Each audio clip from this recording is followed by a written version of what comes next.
amados, vamos abrir lá em Mateus 11, 28, essa palavra preciosa do Senhor Jesus.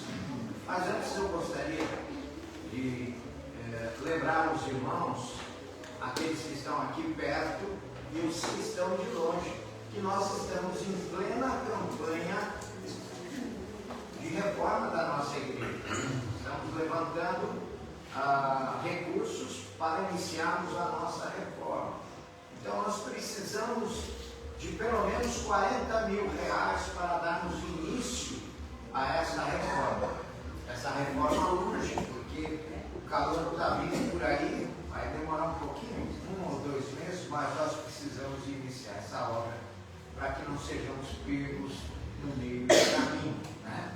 Então, esteja aí, você orando, falando com Deus e sobre essa questão, pedindo que o Senhor esteja providenciando os recursos. E caso você tenha sido tocado pelo Senhor de tirar aquele seu recurso, aqueles seus milhões dentro da bolsa de valores, dos postos de petróleo que você tem como propriedade lá na Venezuela, de repente você pode nos abençoar a Igreja Presbiteriana do Savoy nesse período. Amém?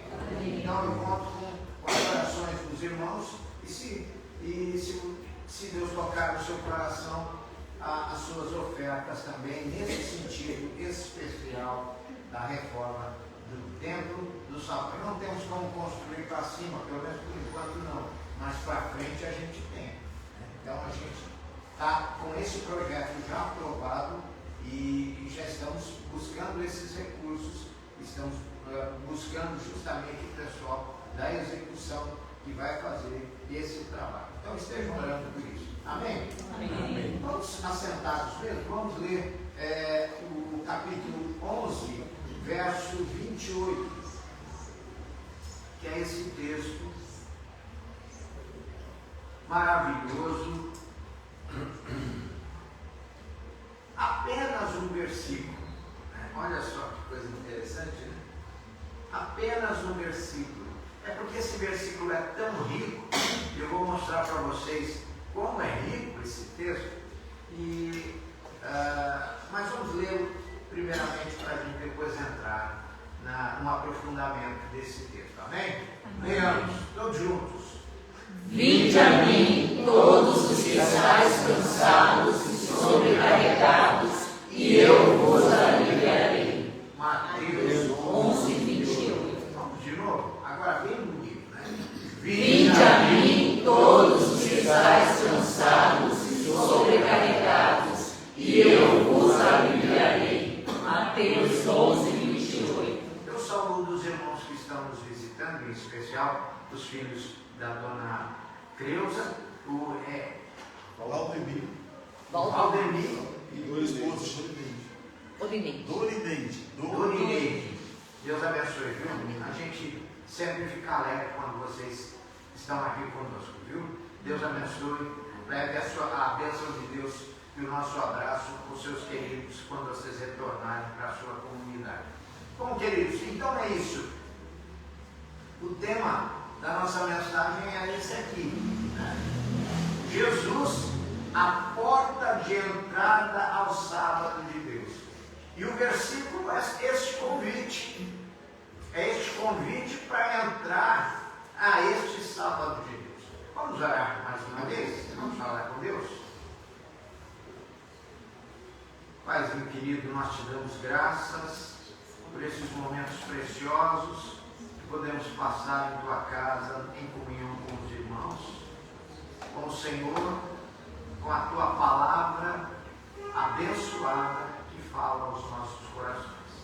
Ilumina as nossas mentes para que possamos tirar todo o proveito necessário, todo o alimento espiritual necessário às nossas almas, ao nosso ser, e perdoa os nossos pecados, em nome de Jesus é que oramos. Amém. Amém. Muito bem, amados.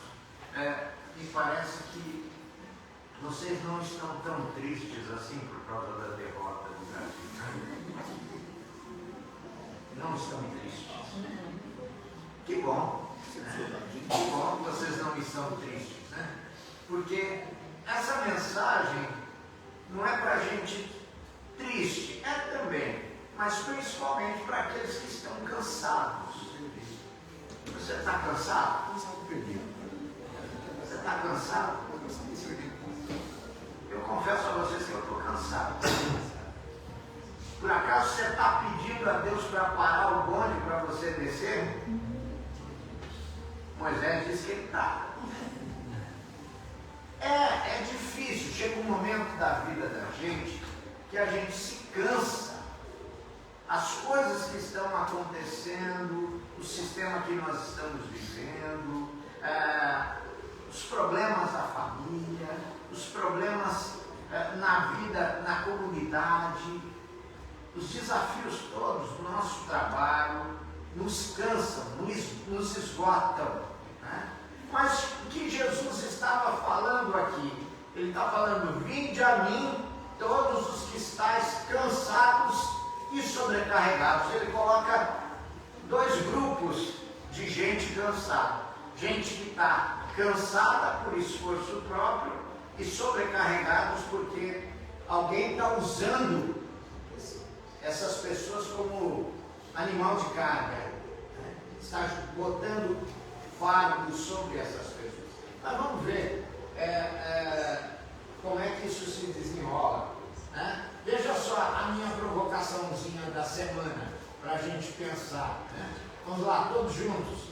Será que o verdadeiro descanso que buscamos, físico, emocional e espiritual, pode ser encontrado em práticas religiosas e rotinas humanas, ou somente em Jesus, que se apresenta como a porta de entrada ao sábado eterno de Deus? Você sabe que sábado significa descanso, né?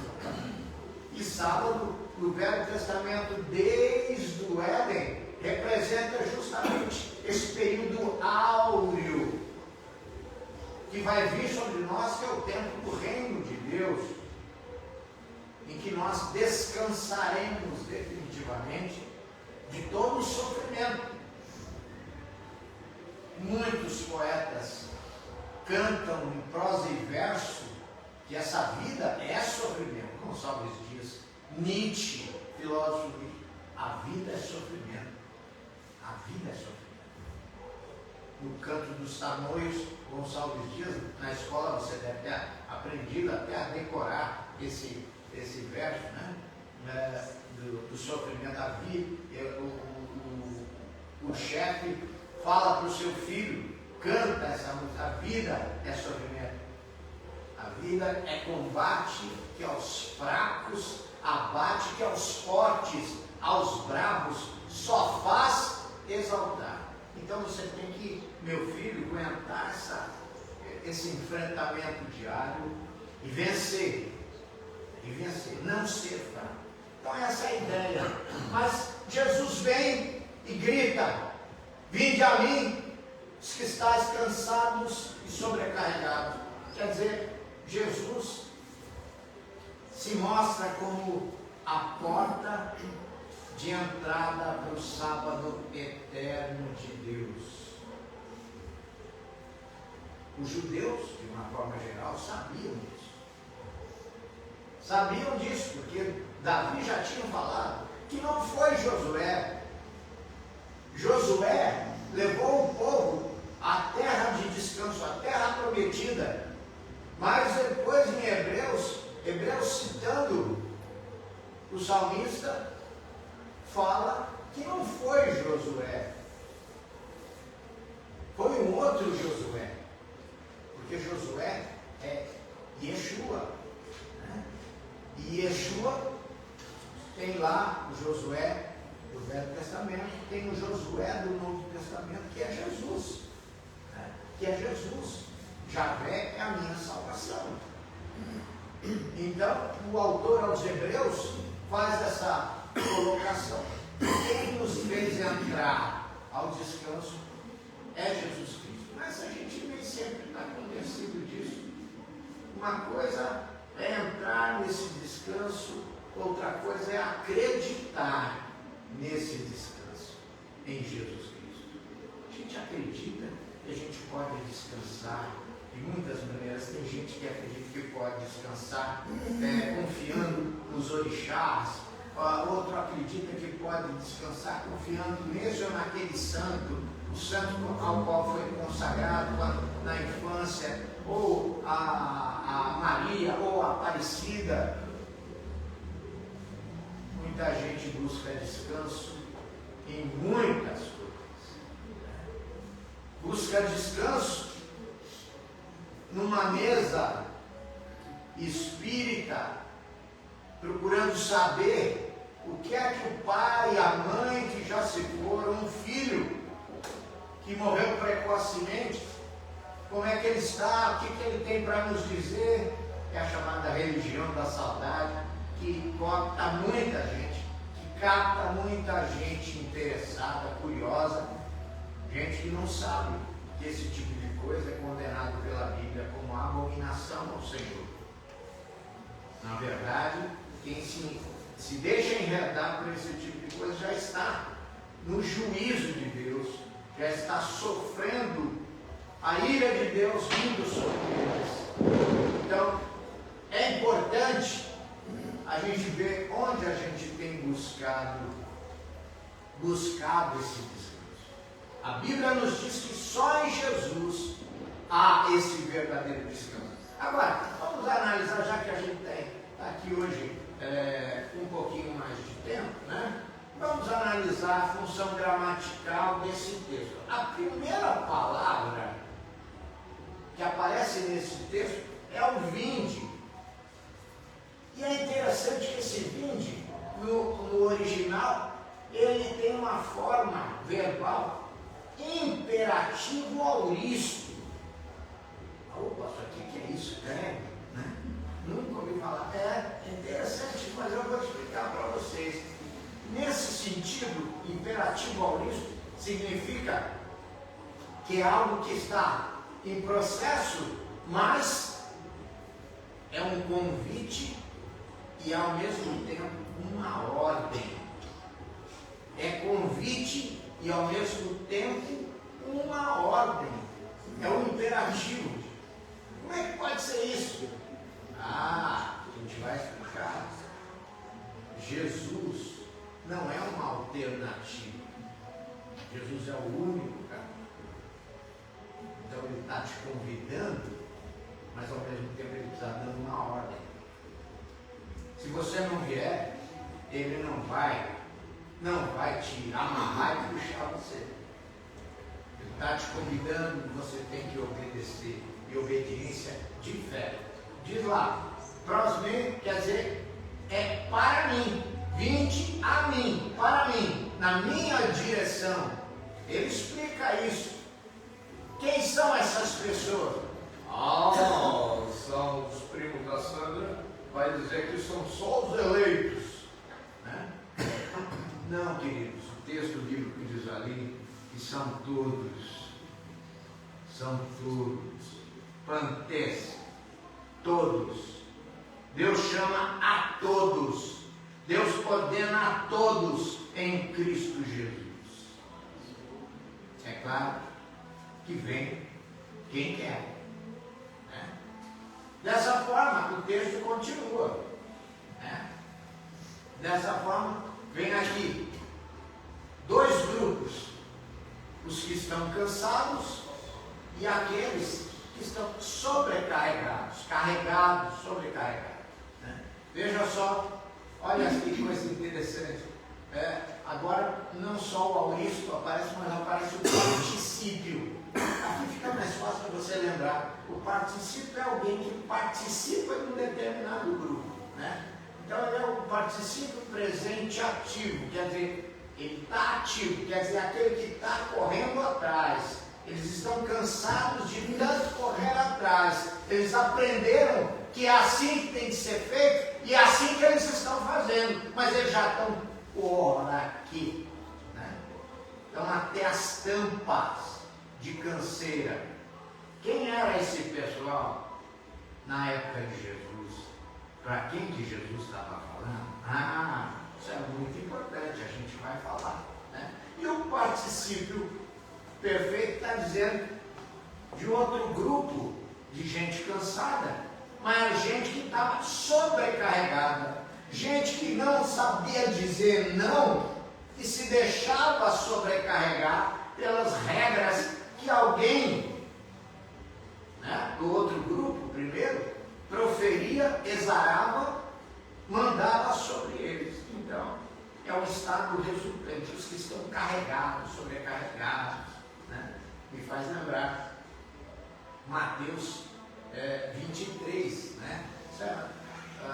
Das lideranças, quando Jesus profere algumas frases sobre a liderança de Israel, que proferem regras sobre o povo, sobre os coitados do povo, e eles não levantam nem com um dedo mindinho, nenhum desses pesos, nenhum desses fardos.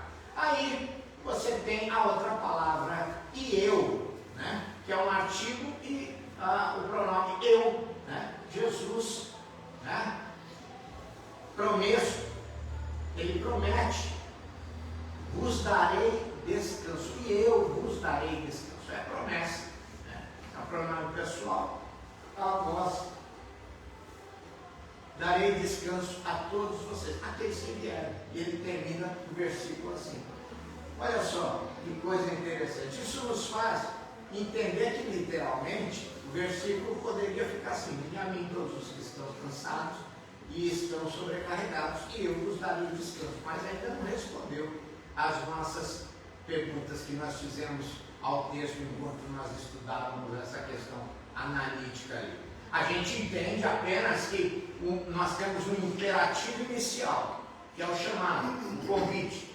Mas é um convite, mas não é um convite, é uma ordem, né? E temos os particípios que caracterizam os grupos, ou o grupo das pessoas cansadas, que são dois, né? Aqueles que estão cansados porque estão ativos, aqueles que estão cansados porque estão passivos, né? Se deixam sobrecarregar.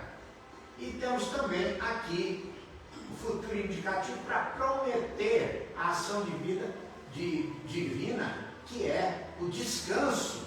É Deus quem dá o descanso. Então essa é a versão literal. Agora, o sentido de todas as palavras, é convite ou é ordem? Afinal, é convite ou é ordem? É convite ou é ordem? Quem joga suas fichas no convite? Levanta a mão. Quem joga suas fichas não é ordem? Pois é, aqui ó, 20, é um convite universal, mas com força de ordem. Olha só que coisa interessante. Não é apenas se você quiser, você vem. É uma ordem, então complica a nossa vida. Se é um imperativo moral, complica a vida de quem diz não para Jesus. A pessoa se torna culpável. Ah, Senhor, o Senhor nunca me chamou para... Lá no juízo. O Senhor nunca me convidou para ser membro daquela igreja ou aceitar o Senhor no meu coração. Convidei sim. Você é que não deu bola. Então aqui, ó. Não é apenas se quiser, mas é um chamado direto e urgente. Um chamado direto e urgente. Aí, é uma alternativa ou única opção? Pedro diz que não existe outro nome debaixo dos céus pelo qual possamos ser salvos. Lá em Atos do Apóstolo, no seu sermão, ele fala isso. E Jesus está dizendo aqui: vinde a mim. Vinde a mim. Não é? Venham para esse ou para aquele profeta. Venham a mim. Ou essa ou aquela igreja. Venham a mim. A Jesus. A Jesus. A preposição prós indica movimento em direção a uma pessoa.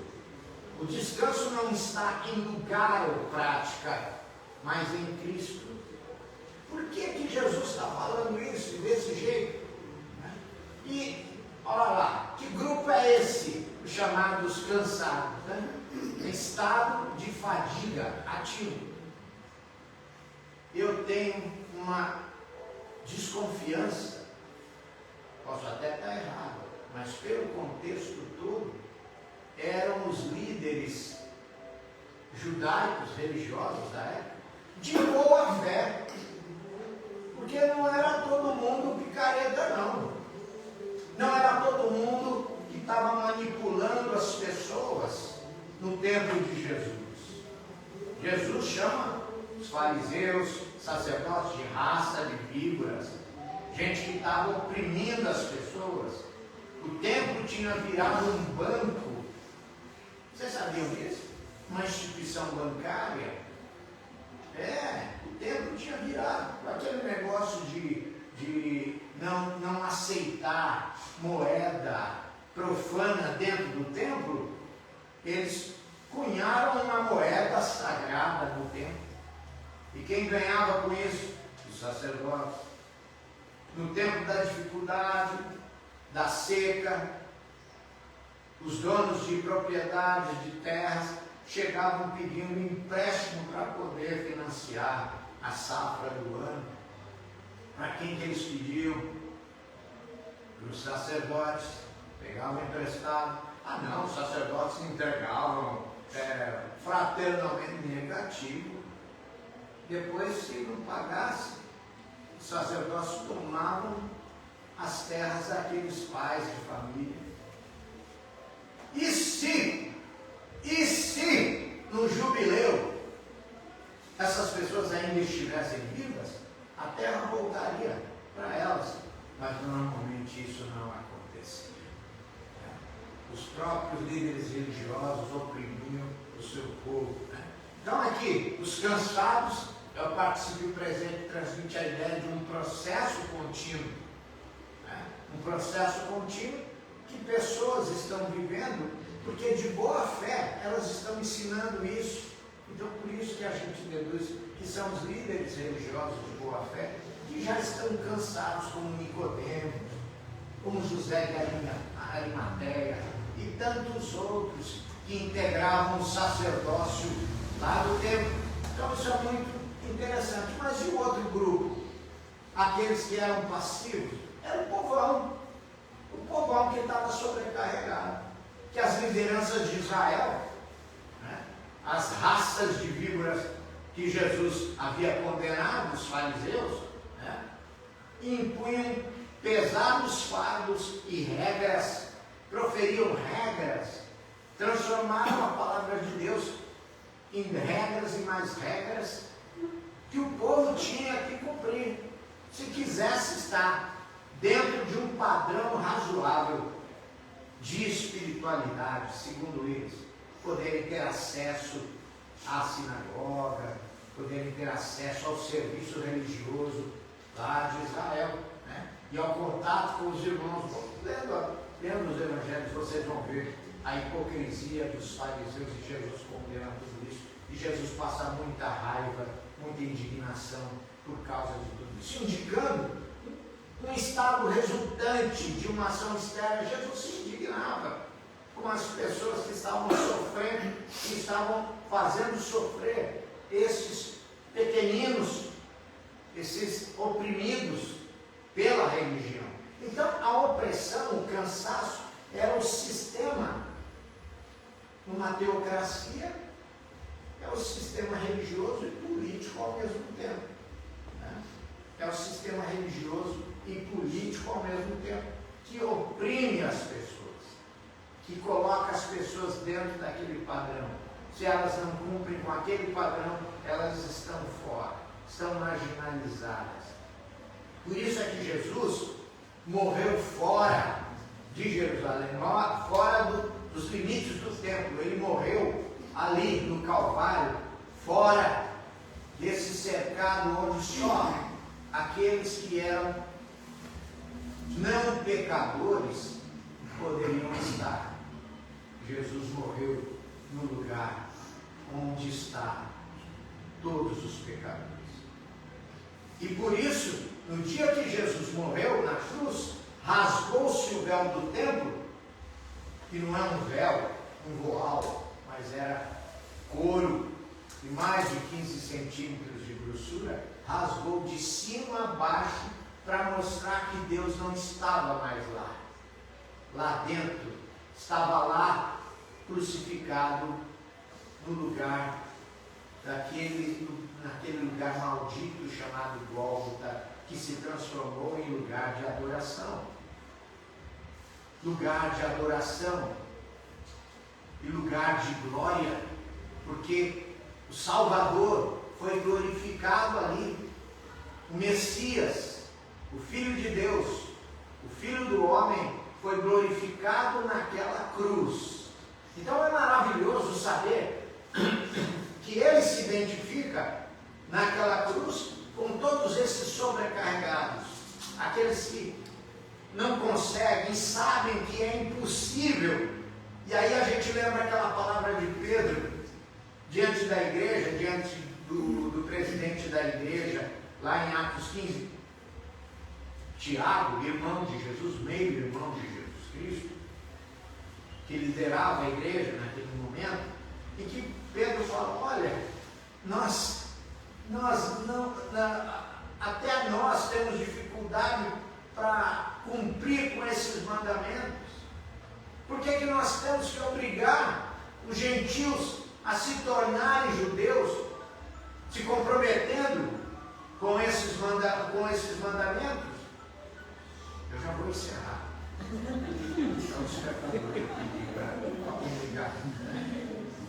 Ou seja, não apenas cansados por si mesmos, mas carregados por fardos impostos, leis, tradições, pecados, opressões. Veja só. Então, dessa forma, Jesus se identifica como descanso para todos nós, porque ele se fez pecado por nós. Nossa incapacidade de cumprir esses mandamentos, o escrito de dívida, ele cravou naquela cruz do Calvário e com seu sangue ele escreveu: está pago, está pago. Então a gente não pode esquecer disso. Lembrando lá de Colossenses 2, 14 e 15, Jesus é o nosso descanso. Vos darei descanso. Verbo no futuro ativo. Descanso é uma promessa futura, mas é garantida. Porque Deus não é um homem para mentir, né? O termo Anapau sugere não apenas repouso físico, mas alívio espiritual e renovação interior. Para a gente encerrar, quais são os 4 ensinos que a gente deduz daí, desse texto, que é: vinde a mim, vós que estáis cansados e sobrecarregados, e eu vos aliviarei. Cristo como fonte exclusiva de descanso. Não há outro. Você pode procurar qualquer coisa que te ofereça descanso verdadeiro, é só Jesus. O texto desloca o foco do descanso das práticas religiosas judaicas, e aqui é que é curioso.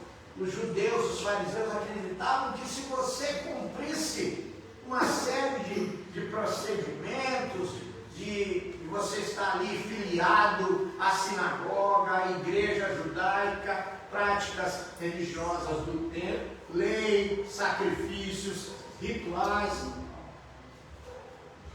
Jesus está deslocando de todos os rituais para a sua pessoa. Para a sua pessoa. O foco do descanso está na pessoa de Jesus. Segunda coisa, ele se apresenta como verdadeiro cumprimento da promessa de descanso sabático. É aquilo que o autor aos Hebreus nos fala ali no capítulo 4 de Hebreus. Verdadeiro descanso vem pelo nosso Senhor Jesus Cristo, é o nosso sumo sacerdote, que pode morrer por nós, a condição de pecadores. Ele é o nosso descanso verdadeiro, né? Hoje, se ouvirdes a sua voz, não endureçais os vossos corações. A segunda coisa é a dimensão escatológica, ou seja, do fim. Escatos, últimos dias. Lógico, é o discurso desses últimos dias. O descanso prometido aponta para a comunhão plena com Deus, antecipando o descanso eterno ao lado. Texto de Hebreus 4, 9 e 11 está aqui citado. é tanto presente, alívio imediato, quer dizer, o reino de Deus está, mas ainda não está plenamente, quanto futuro, descanso final plenamente virá no dia do Senhor. Então, essa questão é a dimensão escatológica, é o ensino sobre os últimos dias. E 3, é um convite universal, em formato imperativo, quer dizer, não é um simples convite, é um convite com força de ordem. Né? Todos, mostra que não há distinção. Pobres, ricos, judeus, gentios, todos os que carregam fardos podem vir até Jesus. A gente poderia acrescentar aqui uma série de outros elementos que qualificam pessoas no nosso tempo. Pois é, Jesus convida a todos esses, convida a todas essas pessoas, dá essa ordem que nele há descanso para essas pessoas.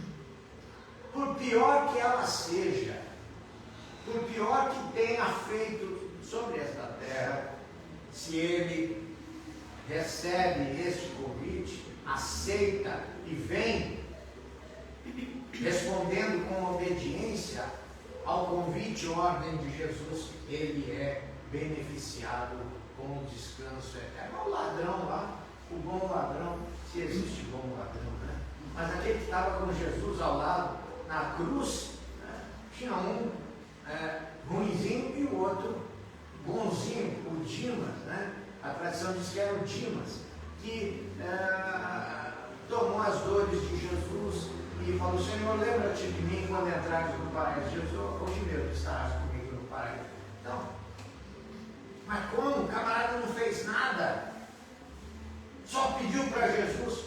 Pois é, a graça de Deus é assim, maravilhosa. É um convite radicalmente aberto, contrastando com a exclusividade dos fariseus da época de Jesus. Jesus está falando: olha, vocês estão adoecendo esse povo, eu sou o descanso verdadeiro para esse povo. Tudo isso que vocês têm pregado, no fim, não é nada. Vocês precisam de Jesus. É interessante que muitos desses fariseus que se converteram depois ao cristianismo estavam tentando transformar a igreja cristã que estava nascendo, indo atrás de Paulo, o ministério de Paulo e de Barnabé. Eles estavam indo atrás deles e tentando convencer aquelas igrejas, a igreja da Galácia, a igreja que Paulo escreve, chamada aos Gálatas, Epístola aos Gálatas, sofreu com esse pessoal.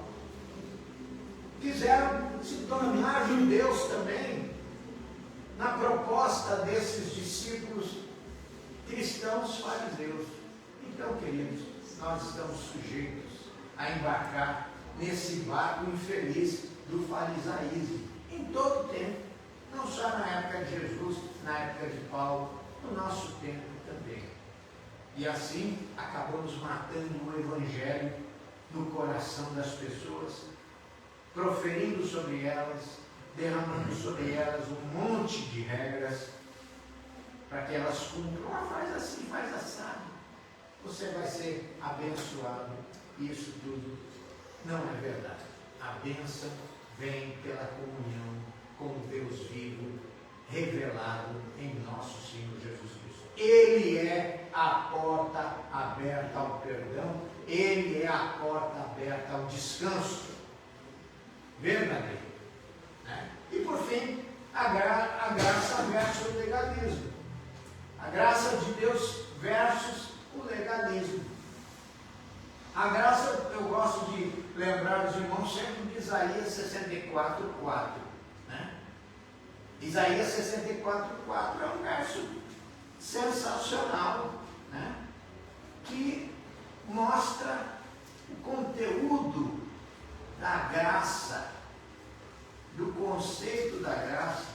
Quem achar aí, não é gincana bíblica não, mas quem achar, primeiro pode ler, né? Eu achei, vou ler. Porque desde a antiguidade não se ouviu, nem ouvidos se perceberam, nem com os olhos se viu Deus além de ti. Todos juntos. Que trabalha para aqueles que nele esperam. Que trabalha para aquele que nele espera. É esse Deus que veio morrer naquela cruz do Calvário, fazendo o trabalho que era nosso. Morreu no meu e no seu lugar. E nós esperamos nele, olhamos para ele e alcançamos descanso, alcançamos salvação. O cansaço e a carga remetem ao peso da lei mosaica interpretada rigidamente. E a gente está querendo sempre ressuscitar esse jeitinho fariseu do passado, né? Jesus oferece descanso, não por mérito humano, mas por graça divina. Meritocracia é muito bom, principalmente para a questão de cargo público, né? Onde no nosso Brasil as pessoas não entram a um cargo público simplesmente porque passaram num concurso público, mas sim porque tem quem indica, né? Tem um esqueminha, um jeito. Ali tem que ser tudo meritocracia. Não tem que ter a indicação, aquele lá é o queridinho do prefeito, aquele lá é o queridinho do deputado federal, aquele lá é o queridinho do... Não. Tem que ser meritocracia. Mas, na vida espiritual, o descanso que vem por Deus é justamente por graça divina. Graça divina, Deus trabalha por aqueles que nele esperam. O Senhor não nos trata conforme nós merecemos, mas Ele nos trata justamente de forma graciosa, como se Ele estivesse tratando com o seu Filho Jesus. Porque o seu Filho Jesus tomou o nosso lugar, carregou o nosso fardo. Jesus é o nosso descanso. Ele carregou o nosso fardo e nós agora andamos nessa leveza, nesse descanso que Jesus nos proporcionou, que se chama salvação. Então é isso, queridos. É isso que essa palavra nos evoca. Vamos repetir novamente o versículo 28 de Mateus 11. Todos a uma só voz, antes de encerrarmos este momento e passarmos a nossa ceia, a ceia do Senhor. Vamos ler todos juntos. Vinde a mim, todos os que estáis cansados e sobrecarregados, e eu vos aliviarei. Aquela canção, como é bom poder aos pés da cruz depositar este meu fardo, este meu pesado e árduo de carregar. Eu gosto demais dessa canção porque ela é o cerne dessa mensagem maravilhosa da graça de Deus revelada na cruz de Jesus, que nós vamos relembrar. Jesus nos acolhe em sua mesa, como diz lá no Salmo 23, preparas uma mesa perante mim, na presença dos meus adversários, unges a minha cabeça com óleo, e o meu cálice se transborda. Quem está com a cabeça ungida somos nós. Perfume que nos destaca é do Senhor Jesus, Ele que derrama sobre as nossas cabeças perfume de salvação. Então, nós somos convidados a participar dessa mesa santa, né? Vinde a mim, todos os que estáis cansados e sobrecarregados, e eu vos aliviarei. Se você ainda não veio a Jesus verdadeiramente, não saia hoje daqui sem de fato abrir o seu coração. Mas eu já sou membro da igreja. Eu sei que você é membro da igreja. Mas você está confiando no ser membro da igreja e não no Senhor Jesus? Tem muita gente que não tem comunhão. Depois que entrou na igreja, eu vou na igreja, estou aqui. Mas não tem comunhão com Deus. Não fala com o Senhor. Não ora. Não lê a Bíblia. Não gasta tempo com o Senhor.